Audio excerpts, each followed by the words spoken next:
Magandang araw mga ka-horror at welcome back nga po palang muli sa aking channel. Nandito na naman nga pala tayo sa bagong episode ng Kwentong Agimat at Anting-Anting.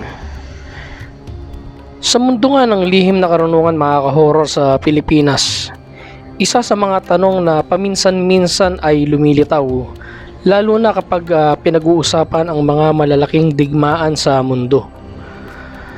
Ito ang katanungan. Kung sakaling sumiklab ang ikatlong digmaang pandaigdig at ang Pilipinas ay tamaan ng malalakas na missile o modernong sandata, maililigtas ba ng agimat o anting-anting ang taong nagsusuot nito?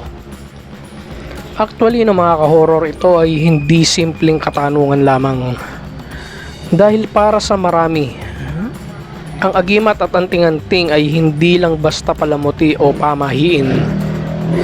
Para sa iba, ito ay simbolo ng proteksyon, pananalig, at koneksyon sa mas mataas na kapangyarihan. Kung babalikan nga natin mga ka-horror ang kasaysayan, maraming kwento tungkol sa mga mandirigma na nagsusuot ng anting-anting sa panahon ng mga nakaraang digmaan. Tulad ng panahon ng Philippine-American War at maging noong World War II.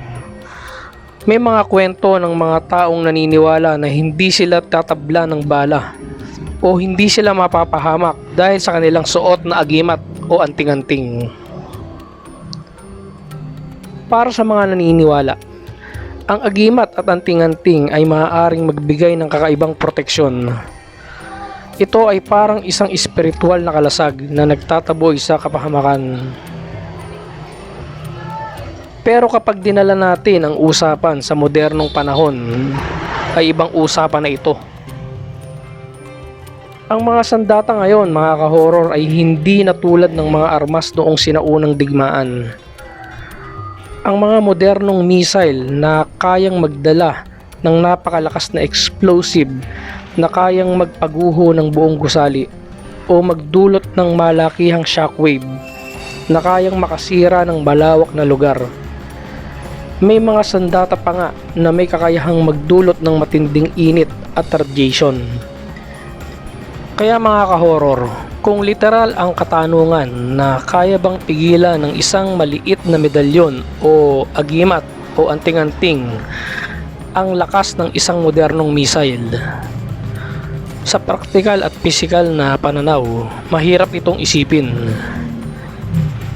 Pero dito nagiging interesante ang pananaw ng ilang matatandang antingero. Dahil ayon sa kanila mga ka-horror, maling akala raw na ang mga agimat o anting-anting ay parang armor na literal na haharang sa bala o pagsabog. Sa halip mga ka-horror, ang tunay na bisa raw ng agimat at anting-anting ay nasa ibang paraan.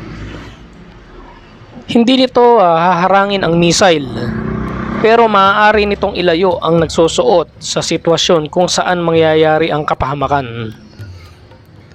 Halimbawa na mga ka-horror, maaaring hindi ka mapunta sa lugar na iyon na kung saan tatama yung missile.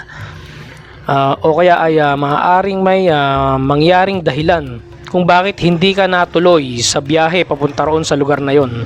O kaya naman ay may kakaibang pakiramdam na magtutulak sa iyo na umiwas sa panganib. Sa madaling salita mga ka-horror, ayon sa paniniwala ng ilan sa mundo ng anting-anting at agimat, ang tunay na proteksyon ay hindi palaging nakikita bilang himala na nangyayari sa mismong gitna ng sakuna. Minsan ang himala ay nangyayari bago pa man dumating ang sakuna.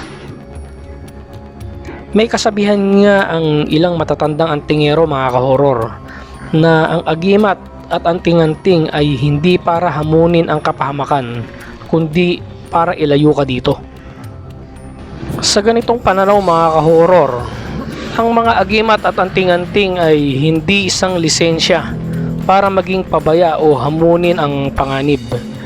Sa halip, ito ay paalala ng disiplina, pananalig at pag-iingat. At kung iisipin naman natin mga ka-horror, marahil ito rin ang mas mahalagang aral sa likod ng mga sinaunang bagay na ito. na hindi lang tungkol sa kapangyarihan, kundi tungkol sa pananampalataya, pag-asa, at ang paniniwala na may gabay na mas mataas kaysa sa ating nakikita. Sa huli mga kahoror, kung totoo man o hindi ang kapangyarihan ng agimat at anting-anting sa harap ng modernong digmaan, ay isang bagay lang ang malinaw. Ang tunay na proteksyon ng tao ay hindi lang nanggagaling sa mga bagay na suot natin, kundi sa mga desisyong ginagawa natin, sa ating pananampalataya at sa ating pag-iingat sa bawat isa. At dyan nagtatapos ang ating munting paglalakbay sa tanong na maililigtas ba tayo ng mga agimat at anting-anting sa gitna ng pinakamalaking digmaan sa mundo. Marahil ang sagot ay hindi ganun kasimple. Pero ang paghahanap ng sagot, iyan ang tunay na bahagi ng misteryo. Hanggang dito na lang mga kahoror, at samahan nyo akong muli sa mga susunod ko pang mga kwento patungkol sa mga agimat at anting-anting.